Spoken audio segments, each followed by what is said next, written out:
শেখ হাসিনাকে ফেরত পাঠাতে গত সোমবার দিল্লির বাংলাদেশ হাই কমিশন থেকে ভারতের পররাষ্ট্র মন্ত্রণালয়ে কূটনৈতিক পত্র দেওয়া হয়। গণহত্যাসহ মানবতাবিরোধী অভিযোগে শেখ হাসিনাকে দেশে ফেরত এনে বিচারের মুখোমুখি করতে চায় অন্তর্বর্তী সরকার। তবে শেখ হাসিনাকে প্রত্যর্পণের বিষয়ে ভারত এখনও সিদ্ধান্ত নেয়নি। দ্য ইকোনমিক টাইমসের এক প্রতিবেদনে বলা হয়েছে, এই অনুরোধটি রাজনৈতিক ও কূটনৈতিক নানা চ্যালেঞ্জের মুখে পড়েছে।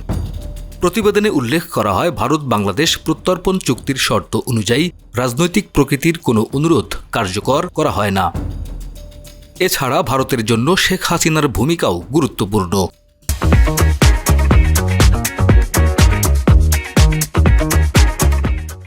তিনি চরমপন্থী দমনে এবং উপ-আঞ্চলিক সহযোগিতা বৃদ্ধিতে ভারতের স্বার্থ রক্ষা করেছেন।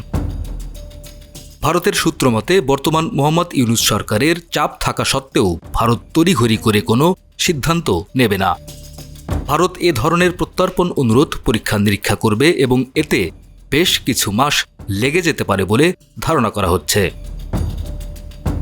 ভারত দীর্ঘদিন ধরে অতিথিদের স্বাগত জানানোর ঐতিহ্য ধরে রেখেছে, যার উদাহরণ দালাই লামাও। সূত্রগুলো মনে করে, বর্তমান পরিস্থিতিতে যদি শেখ হাসিনা বাংলাদেশে ফেরেন তাহলে তার জন্য একটি অনিশ্চিত ও ঝুঁকিপূর্ণ পরিস্থিতি তৈরি হতে পারে। ভারতের ঐতিহ্যগত অতিথি সংবর্ধনার উদাহরণ দিয়ে প্রতিবেদনটি উল্লেখ করে, দালাই লামার মতো বিষয়গুলো এ সিদ্ধান্তে প্রভাব ফেলতে পারে। বর্তমান রাজনৈতিক প্রেক্ষাপটে ইস্যুটি অত্যন্ত জটিল ও সময় সাপেক্ষ বলে মনে করছেন বিশ্লেষকরা। শেখ হাসিনার দিল্লি যাওয়া, তাকে ফেরত চাওয়া ও ফেরত দেওয়ার পুরো বিষয়টির মধ্যে রাজনীতি আছে বলে মনে করেন ভারতের হরিয়ানার ওপি জিন্দাল গ্লোবাল ইউনিভার্সিটির আন্তর্জাতিক বিষয়ের অধ্যাপক ডক্টর শ্রীরাধা দত্ত। তিনি বাংলাদেশের একটি পত্রিকাকে বলেন, বিষয়টি দুই দিকের জন্য খুবই জটিল একটি ব্যাপার, কাজেই এটা নিশ্চিত করে বলা যায় তাকে ফেরত দেওয়ার ব্যাপারটি রাতারাতি ঘটবে না।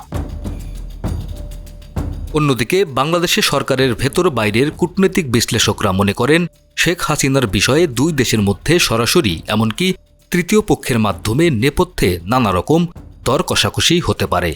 এই দর কষাকষিতে যুক্তরাষ্ট্র অন্যতম পক্ষ হতে পারে।